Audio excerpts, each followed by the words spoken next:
স্বাধীনতাৰ পিছৰ দশককেইটাত কংগ্ৰেছ দীঘলীয়া সময় ক্ষমতাত থকাৰ কাৰণে আজি ৰাজ্যখন দেশৰ অন্য ৰাজ্যৰ তুলনাত বহুত পিছ পৰি গ'ল আৰু এনেকেতবোৰ সমস্যা তেওঁলোকে সৃষ্টি কৰি গ'ল সমস্যা সমাধানৰ পৰিৱৰ্তে যিবিলাকৰ বাবে আজিও অসমৰ জনসাধাৰণ অসমৰ খিলঞ্জীয়া মানুহে শংকাত দিন কটাবলগীয়া হৈছে আজি ধৰক কংগ্ৰেছ ক্ষমতাত থাকোঁতেই কেইবাখনো নতুন নতুন ৰাজ্য সৃষ্টি হ'ল আৰু সীমা সমস্যা তেতিয়াই যদি ঠিক কৰি দিলেহেঁতেন যে বাউণ্ডেৰীটো এনেকুৱা হ'ব তেতিয়াহ'লে মাজে মাজে যিবিলাক ঘটনা সংঘটিত হয় আজি মই য'ত থিয় হৈ আছোঁ সোণাৰীতে ইয়াত অৰুণাচল বৰ্ডাৰ আছে ইয়াতো বিভিন্ন সময়ত তেনেধৰণৰ ঘাত প্ৰতিঘাত আৰু যাৰ কাৰণে সা সম্পত্তি বিনষ্ট হয় মানুহৰ জীৱনহানি হয় এইবিলাক কথাৰ উপৰিও আপোনালোকে জানে যে কংগ্ৰেছে বিদেশী আনিলে ভোট বেংক তেওঁলোকৰ মজবুত কৰিবৰ কাৰণে যাৰ ফলস্বৰূপে অসম আন্দোলন হ'ল বা মানুহ আজিও এতিয়াও শংকামুক্ত নহয় কাৰণ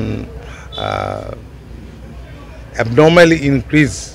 জনসংখ্যাৰ আমি প্ৰত্যক্ষ কৰোঁ কাৰণ চুবুৰীয়া ৰাষ্ট্ৰ বাংলাদেশৰ পৰা হোৱা প্ৰব্ৰজনৰ কাৰণে চুক্তি কৰিলে চুক্তি ৰূপায়ণৰ কাৰণে কোনো তেওঁলোকে ব্যৱস্থা গ্ৰহণ নকৰিলে যিটো আজি আমি সকলোৱে যিটো বুলি উদ্বিগ্ন আৰু এইখিনি কাম বৰ্তমান চৰকাৰে এতিয়া ক্ষিপ্ৰগতিত কৰিবলৈ আৰম্ভ কৰিছে আৰু কেৱল এয়াই নহয় তেওঁলোকে বিভিন্ন জাতি জনগোষ্ঠী ধৰ্মাৱলম্বী ভাষা ভাষী লোকৰ মাজত বিভেদ সৃষ্টি কৰি তেওঁলোকে যিদৰে ৰাজশাসন কৰিব খোজে আজিও তেনে প্ৰৱণতা বহুত মানুহৰ মনত আছে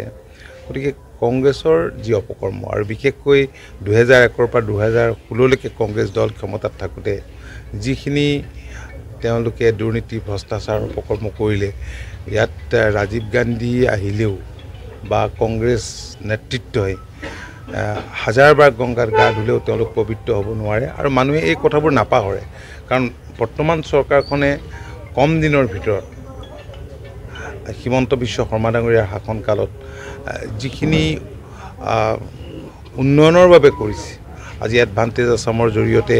আজি নতুন নতুন উদ্যোগ আৰম্ভ হ'বলৈ ধৰিছে ছেমি কণ্ডাক্টৰ লেখীয়া এটা ইণ্ডাষ্ট্ৰী কল্পনাও সেই সময়ত কংগ্ৰেছে হয়তো কৰিব নোৱাৰিলেহেঁতেন ঠিক তেনেকৈ ইনফ্ৰাষ্ট্ৰাকচাৰ হৈছে শৈক্ষিক ক্ষেত্ৰখনলৈ হওক কৃষি ক্ষেত্ৰখনলৈ হওক বা বিভিন্ন জাতি জনগোষ্ঠীৰ আজি চাহ জনগোষ্ঠীৰ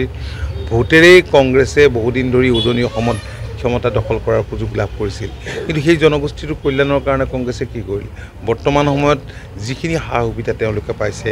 মডেল স্কুলকে ধৰি অংগনবাদীকে ধৰি জগন্নাথ কমিউনিটি চেণ্টাৰ ৰাস্তা পদূলি অন্যান্য স্কিমখিনিৰ কথা মই বাদেই দিলোঁ গতিকে কংগ্ৰেছে যিমানেই ইয়াত তেওঁলোকে ভাল ভাল কথা নকওক কিয় কাৰণ গান্ধীৰ পৰিয়ালেইতো অসম চুক্তি কৰিছিল কি কৰিছিল দেখিছোঁ এতিয়াতো আৰু নতুন কথা কৈ মানুহক আজি অসমৰ মানুহৰ মন বোলাব নোৱাৰে